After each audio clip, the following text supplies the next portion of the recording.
Et tous les jours, c'est une louange, tous les jours, c'est une action de grâce de se rendre compte de cet émerveillement, de cette beauté que nous donne la vie.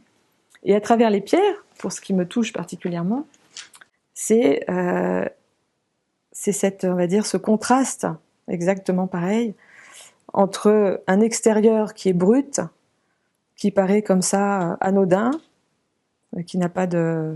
voilà, parfois même gris, foncé, très rugueux, comme une carapace.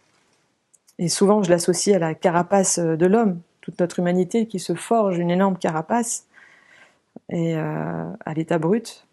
Et quand on l'ouvre, on est dans un émerveillement constant parce qu'on a la sensation d'avoir le cosmos et l'univers dans les mains. Cette pierre représente toute notre humanité, qui en extérieur n'a pas forcément une allure particulière, voire elle peut passer complètement anodine.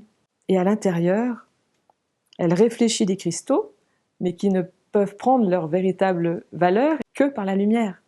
Tout mon travail, je dirais, iconographique et spirituel, et se trouve, on va dire, dans cette particularité de ce contraste entre l'extérieur et l'intérieur, qui pour moi est vraiment le point central de toute la beauté humaine.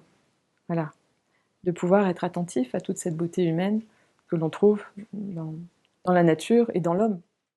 Et pour moi, la transmission a aussi son importance énorme, non pas de vouloir transmettre, mais c'est de pouvoir faire participer à cet émerveillement. On te laisse descendre en premier. C'est là que c'est fort. Tu fais du rappel avec ça, c'est chouette. Hein. Ouais, maintenant ils font des cordes vraiment très solides. Hein. Ouais, c'est incroyable. C'est à base de fil d'araignée, je crois. D'accord. Et sur l'histoire de la Terre, donc on va le faire dans l'ordre.